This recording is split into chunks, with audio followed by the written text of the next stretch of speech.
जय हिंद दोस्तों। हम आपके बीच में काफी इंटरेस्टिंग और धमाकेदार मजेदार क्लास लेकर आए हैं अकाउंटेंसी का।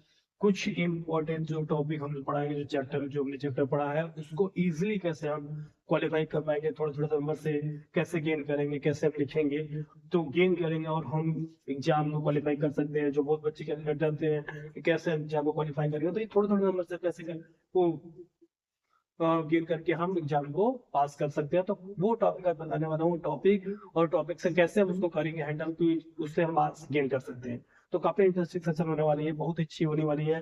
उन बच्चों के लिए खासकर अच्छी होगी जो डरते हैं अकाउंटेंसी के पेपर से। तो आज उस डर को हम दूर करेंगे। काफी धमाकेदार वीडियो है, तो शुरू करेंगे। तो उसके पहले कहते हैं हम, कसीद पुरानी मगर दरिया बदल गया। कसीद पुरानी मगर दरिया बदल गया, जिंदगी का भी अपने जरिया बदल गया। ना बदला मेरा शक्ल, ना बदला मेरा किरदार, बस लोगों को देखने का नजरिया बदल गया। तो ठीक है दोस्तों, आज शुरू करते हैं। हमारे जो टॉपिक है अकाउंटेंसी का, बताएंगे आज अकाउंटेंसी में कुछ इंपॉर्टेंट चीजें। ठीक है, तो बात करते हैं पहले चैप्टर की, फंडामेंटल ऑफ पार्टनरशिप।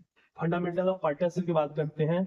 यानी पहले चैप्टर की भी अकाउंटेंसी पहले चैप्टर आती है, fundamental of partnership. Fundamental of partnership में हम जो टॉपिक हमने पढ़ा होगा, जैसा कि इंटरेस्ट ऑन कैपिटल के बारे में, इंटरेस्ट ऑन ड्राइंग के बारे में, प्रॉफिट एंड लॉस एलोकेशन के बारे में, और guarantee of profit to partner, ये चार टॉपिक अगर हमारा क्लियर है तो हम आसानी से इसमें से जो क्वेश्चन आएंगे, इसमें एमसीक्यू भी आएंगे, लगभग 6 से 7 नंबर के आएंगे, 3-4 एमसीक्यू होंगे और एक 3 नंबर का 4 नंबर का क्वेश्चन हमारा होगा। प्रॉफिट एंड लॉस बिजनेस हो सकता है या गारंटी हो सकता है, 5 समय का हो सकता है। तो आप 5 समय को नहीं किए हैं, आप इतने टॉपिक अगर तैयार कर सकते हो तो कम से कम 4 मार्क्स को गेन कर लेंगे।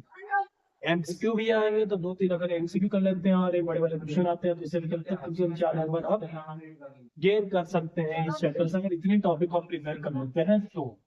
ठीक है दोस्तों, अगले चैप्टर की बात करते हैं। दूसरा चैप्टर हमारा change profit sharing ratio, changing TSR. Second chapter में हम क्या करेंगे, प्राइसिंग और गेन रेशियो को कैलकुलेट करने के बारे में हमने देखा होगा। तो हमें सैक्रिफाइसिंग रेशियो और गेन रेशियो निकालने आना चाहिए, और treatment of accumulated profit and losses. जो एक्यूमुलेटेड प्रॉफिट एंड लॉसेस की बात करें तो जितने भी हमारे रिजर्व थे, general reserve, IFR, WCR, profit and loss, debit balance, credit balance, trade balance, goodwill, ये सारी चीजें जो होती हैं उनको डिस्ट्रीब्यूट करने के जो अकाउंटिंग लिमिट होता है वो हमको पता होना चाहिए। और अगर इतने ये टॉपिक हमारा इसलिए तैयार है तो हम क्या करते हैं, कम से कम 2 नंबर तो गेन करते हैं, क्योंकि कहीं ना कहीं एमसीक्यू भी 1 नंबर का आएगा इससे, और हमारा जो कैलकुलेशन आएगा वो आ सकता है रेशियो निकालने के लिए, तो हम 2 नंबर वहां से गेन कर सकते हैं आसानी से। ठीक है क्लास, आगे चलते हैं। अगला आता है हमारा गुडविल। गुडविल का टॉपिक देखेंगे। तो गुडविल में हमको गुडविल का कैलकुलेशन पता होना चाहिए, वैल्यूएशन ऑफ गुडविल के बारे में, और ट्रीटमेंट ऑफ गुडविल, गुडविल का ट्रीटमेंट कैसे है। अब वैल्यूएशन की बात करते हैं, average profit method, profit method और कैपिटलाइजेशन मेथड, ये तीनों मेथड से हमको आना चाहिए। अगर ये आ रहा है, अगर हम कर लेते हैं इसको तैयार, तो हम कम से कम 2 नंबर यहाँ से गेन कर सकते हैं। पूरा नहीं करेंगे तो जितना करेंगे कम से कम वहां हम 2 नंबर तो गेन कर। ठीक है क्लास, आगे चलते हैं। एडमिशन ऑफ पार्टनर की बात करते हैं। तो एडमिशन ऑफ पार्टनर में हमको हमें पता है कि एडमिशन और रिटायरमेंट में रिवोल्यूशन अकाउंट, पार्टनर कैपिटल और भी 6 मार्क्स के क्वेश्चन आएंगे। तो हम रिवोल्यूशन अकाउंट और कैपिटल अकाउंट को तैयार रखेंगे। तो एडमिशन की बात करें तो revolution account, partner capital account आपको आना चाहिए। और इतने सेकंड चैप्टर की बात करें, थर्ड चैप्टर की बात करें, फोर्थ चैप्टर की बात करें, तो सब में रिवोल्यूशन अकाउंट सेम ही बनता है, तो हम भी बना सकते हैं। अगर ये बना लेते हैं तो 3 नंबर में आसानी से गेन कर सकते हैं। हम पार्टनर्स को पार्टनर्स कैपिटल अकाउंट के एक्सक्लूड भी कर देते हैं, तो रिवोल्यूशन अकाउंट भी बनाते हैं, तो 3 नंबर हम वहां से गेन कर सकते हैं। ठीक है, अगला retirement of partner. Retirement of partner की बात करें तो पार्टनर्स की लोन अकाउंट आपको बनाने आना चाहिए। पार्टनर्स की लोन अकाउंट यानी जो भी पैसा रिटायर पार्टनर को बनता है तो उसके हम लोन अकाउंट में ट्रांसफर कर देते हैं। तो लोन अकाउंट का सेटलमेंट कैसे होगा वो आपको पता होना चाहिए, ये होगा। और पार्टनर्स कैपिटल अकाउंट, उसके अगर कोई पार्टनर रिटायर होता है तो उसका कैपिटल अकाउंट कितना कैपिटल बनेगा, उसका पैसा वो हमको निकालने आना चाहिए। तो अगर ये कर लेते हैं तो 2 नंबर वाले जो वहां से हम आसानी से गेन कर सकते हैं। अगला बात करते हैं डेथ ऑफ पार्टनर।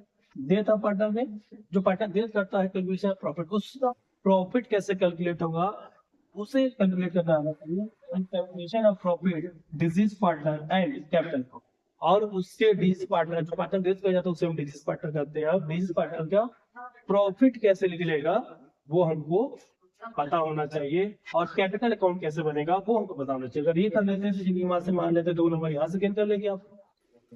ठीक है क्लास, यहाँ से हो गया। उसके बाद बात करते हैं डिसोल्यूशन ऑफ फॉर्म। फॉर्म अगर डिसॉल्व होता है तो हम क्या करते हैं, रिलेशन अकाउंट बनाते हैं, जनरल एंट्री बनाते हैं। मेनली आप रिलेशन अकाउंट तैयार कर लीजिए, जनरल एंट्री तैयार कर लीजिए। इसके लिए यहीं से क्वेश्चन आते जाता है। अगर ये कर लेते हैं तो 3 नंबर मान लीजिए यहाँ से गेन कर लेंगे। रिलेशन अकाउंट आगे 6 नंबर में आ जाता है, पूछने के तो फॉर्म तो खरीदेंगे 3 नंबर आ जाएगा। जनरल एंट्री भी आ सकता है, तो ये दो तैयार कर लेते हैं तो 3 नंबर आप यहाँ से गेन कर सकते हैं। इशू ऑफ शेयर से बात करें, इशू ऑफ शेयर से आप re issue of share re entry आप याद रखेंगे।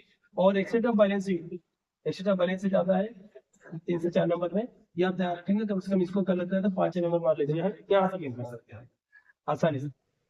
स्टेप मार्किंग की तरफ चलेंगे, पूरा क्वेश्चन यही करना चाहेंगे नहीं है ना, स्टेप बाय स्टेप जो चीजें हमें स्टेप मार्किंग आ रही है थोड़ा थोड़ा अगर आ रहा है तो वो कर लेते हैं तो हम आसानी से कर लेते हैं। इशू ऑफ डिवेंचर की बात करें, issue of debenture collateral security वाली एंट्री आपको पता होनी चाहिए। और issue of debenture with terms of redemption, redemption के केस में जो एंट्री बनती है ये तो बहुत ही फेमस है, हमेशा से आता रहा है कि आएगा ही आएगा रिडम्पशन वाला केस डिवेंचर का। और right of discount of issue of debenture, जो भी डिस्काउंट हुआ है जो भी लॉस हुआ उसको राइट ऑफ करने भी इसकी एंट्री आनी चाहिए। अगर ये कर लेते तो मान लीजिए यहाँ से हम लोग बना पाएंगे, हालांकि ज्यादा भी मिल सकता है जितना बनाएंगे, लेकिन मैंने कम से कम लिया है। उसके बाद एक क्वेश्चन बताया जो थर्ड नंबर का चलते हैं तो मेजर हेड सबहेड के बारे में बात होती है। मेजर हेड सबहेड जो बैलेंस शीट कंपनी की बैलेंस शीट होती है उसके मेजर हेड सबहेड के बारे में आपको पता होना चाहिए। और उससे हमारा 3 मार्क्स क्वेश्चन आएंगे, जहां से मैंने वहां से लिया है 2 नंबर आप गेन कर सकते हैं, 2 नंबर अचीव करते हैं। उसके बाद अगला आता है कंपैरेटिव और कॉमन साइज स्टेटमेंट बना दिया जाएगा। तो आप किसी एक स्टेटमेंट को तैयार कर लेंगे, बैलेंस शीट का भी हो सकता है, statement of profit and loss का भी हो सकता है, तो वो आपको पता होना चाहिए। कंपैरेटिव स्टेटमेंट आप तैयार कर लीजिए, ये 4 नंबर का आता है, 4 नंबर का आता है। तो मान लीजिए 3 नंबर दिया तो सबसे आसान सबसे इजी टॉपिक है ये, एब्सोल्यूट चेक परसेंटेज यहाँ से निकाला या इजीली आप कर सकते हैं। ठीक है, उसके बाद अगला आता है cash flow statement. Cash flow statement आप करेंगे operating activity, investing activity, financial activity, in part में। अगर कुछ नहीं तो थोड़ा बहुत जो आता है स्टेप बाय स्टेप आपको फॉर्मेट तो कुछ पॉइंट ही आएंगे, उस पॉइंट को आप लिख देंगे उसके अंदर में, तो कम से कम 2 नंबर अचीव कर लेंगे। 6 नंबर का क्वेश्चन आएगा तो 2 नंबर अचीव तो कर ही देंगे। उसके बाद बात करते हैं 20 एमसीक्यू आएंगे। तो 20 एमसीक्यू में अगर हम मानते हैं कि अब कुछ नहीं आ पा रहा है तो 3-4 एमसीक्यू सही कर देंगे, 3-4-5। तो मैंने कम से कम लिया है 5 एमसीक्यू अगर आप सही कर देते हैं तो बहुत अच्छा है। 5 करिए, 4 करिए, कोई दिक्कत नहीं। अगर अकाउंटिंग रेशियो में एक क्वेश्चन आएगा, अगर अकाउंटिंग रेशियो में कुछ नहीं आ रहा तो आप क्या करेंगे, उसका फॉर्मूला जिसका पूछा फॉर्मूला लिख दीजिए, कम से कम 1 नंबर आपको वहां से मिल जाएगा। 3 नंबर क्वेश्चन आएगा, कम से कम 1 नंबर आप गेन कर सकते हैं। तो इस तरह से देखेंगे आप, अगर मैंने थोड़ा नंबर किया है टॉपिक से तो 38 मार्क्स आप पा जाएंगे, 38 मार्क्स आपको गेन कर जाएंगे। जबकि आपको पास होने के लिए 27 मार्क्स चाहिए, 80 मार्क्स से 27 मार्क्स चाहिए। और आसानी से आप 38, अगर इससे ज्यादा करते तो और भी अच्छा कर लेंगे। इतना थोड़ा करते हैं, देखते हैं कितना अच्छा हम लोग ने क्वालिफाई कर लिया। ठीक है दोस्तों, जय।